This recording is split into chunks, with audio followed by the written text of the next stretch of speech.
नमो नमः।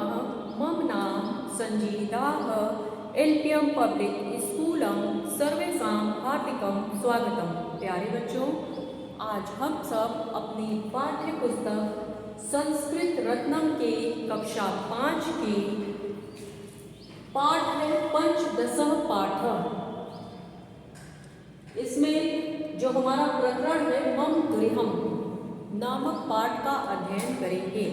तो चलिए सभी बच्चे ध्यान पूर्वक सुनिए और आज की कक्षा हम लोग आरंभ करते हैं।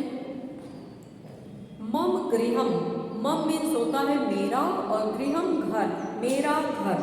आप सभी अपनी किताब निकाल कर तब इस वीडियो को देखिए और समझने का प्रयास कीजिए। मेरा घर के बारे में बताया गया है कि मेरा घर कैसा है। ठीक है।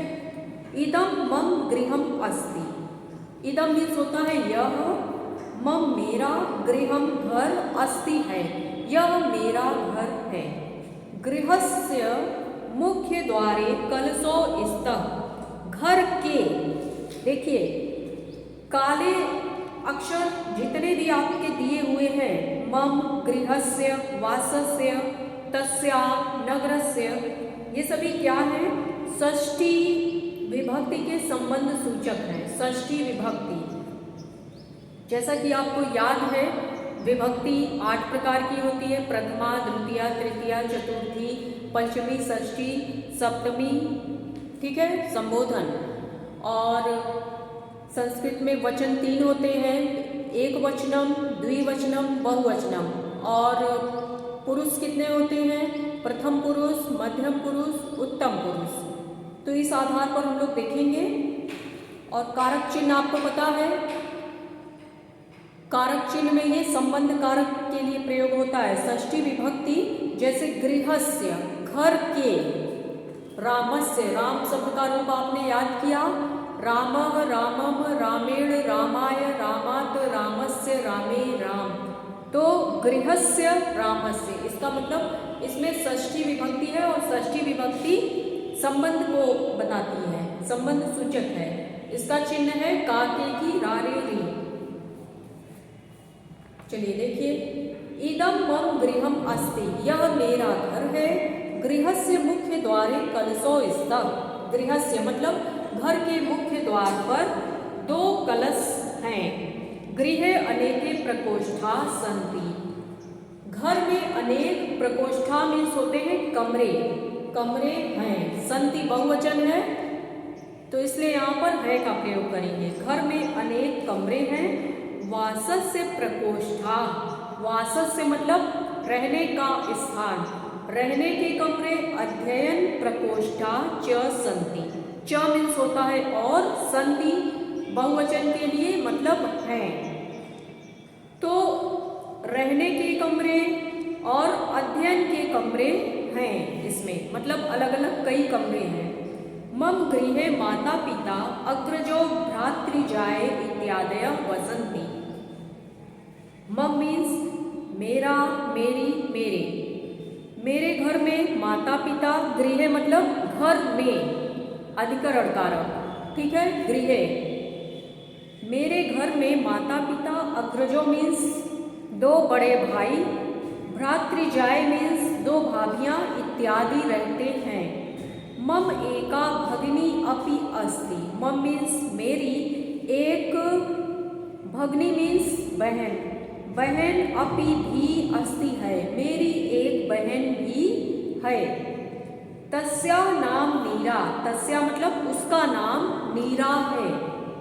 सा नगरस्य विद्यालये पठति, सः मीन्स वह पुल्लिंग के लिए और सा मीन्स वह स्त्रीलिंग के लिए। तो अपनी बहन के लिए बोल रहा है, मतलब स्त्रीलिंग के लिए। सा नगरस्य विद्यालये पठति, वह नगर के विद्यालय में पढ़ती है।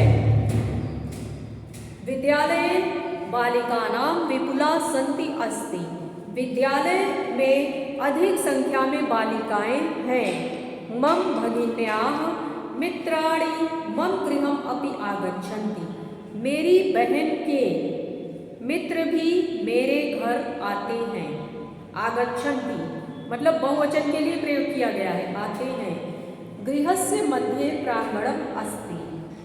घर के, षष्ठी विभक्ति है, गृहस्य घर के, मध्य मतलब मध्य में, बीच में, प्रांगणम मीन्स होता है आंगन, घर के बीच में आंगन है, प्रांगणस्य मध्ये पुष्पपादपाः सन्ति। आंगन के बीच में फूल वाले पौधे हैं। तेभ्यः जनकः प्रतिदिनं जलं यच्छति। तेभ्यः मीन्स उनके जनक पिता, उनके पिता प्रतिदिन क्या करते हैं, फूलों में पानी देते हैं। यच्छति मतलब देते हैं। प्रांगणस्य पार्श्वे जलभाण्डम अस्ति। प्रांगणस्य आंगन, पार्श्वे पास में, जलभाण्डम मीन्स होता है पानी की टंकी, अस्त मीन्स है। आंगन के बीचों बीच में एक विशाल मतलब बड़ी जल की टंकी है। जलभाण्डस्य आकारः विशालः अस्ति। जल पानी की जो टंकी है उसका आकार विशाल है।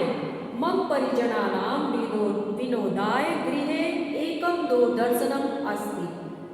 मेरे परिजन मतलब परिवार के लोग मनोरंजन के लिए घर में, मेरे परिवार के मनोरंजन के लिए घर में एक दूरदर्शन है, मतलब टीवी है, टेलीविजन है, दूरदर्शन है। गृहे एका पाकशाला अस्ति। घर में एक पाकशाला कहते हैं रसोई घर को, रसोई घर है। पाकशालायाः स्वच्छतां कर्तुम् एकः सेवकः अस्ति। रसोई घर की सफाई के लिए एक सेवक है, मतलब एक नौकर है। मम परिजनाः गृहे सुखेन निवसन्ति। मेरे परिवार के लोग घर में सुख से रहते हैं। आ गया समझ में? एक बार फिर से इसके अर्थ को देखिए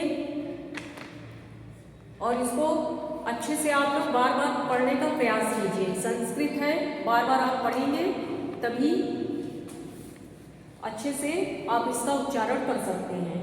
देखिए,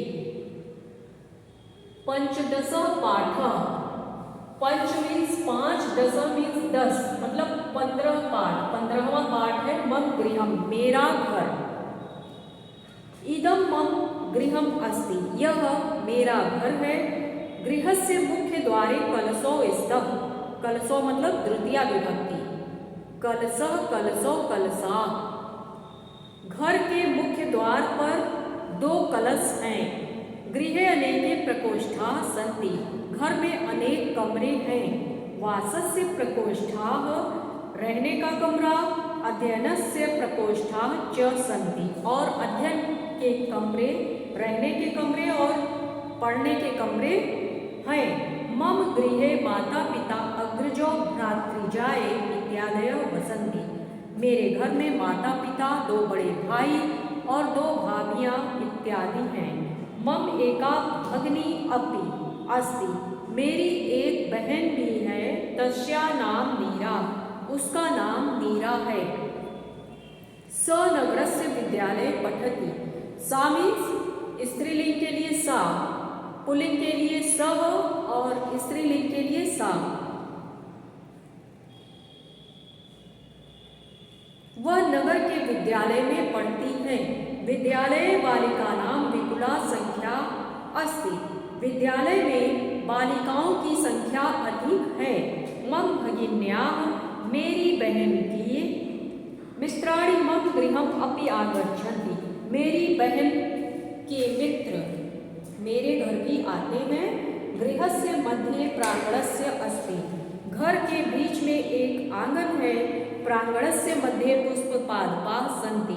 आंगन के बीच में फूलों का पौधा है, मतलब बहुत ढेर सारे पेड़ पौधे लगे हुए हैं। पुष्पपादपाः, फूल के पौधे हैं। तेभ्यः जनकः प्रतिदिनं जलं यच्छति। उनके पिता प्रतिदिन उसमें पानी देते हैं। प्रांगणस्य पार्श्वे जलभाण्डम अस्ति। आंगन के बीचों बीच में जल की बड़ी सी टंकी है। जलभाण्डस्य आकारः विशालः अस्ति। पानी की टंकी का आकार विशाल है। मम परिजनानां विनोदाय गृहे एकं दूरदर्शनम अस्ति।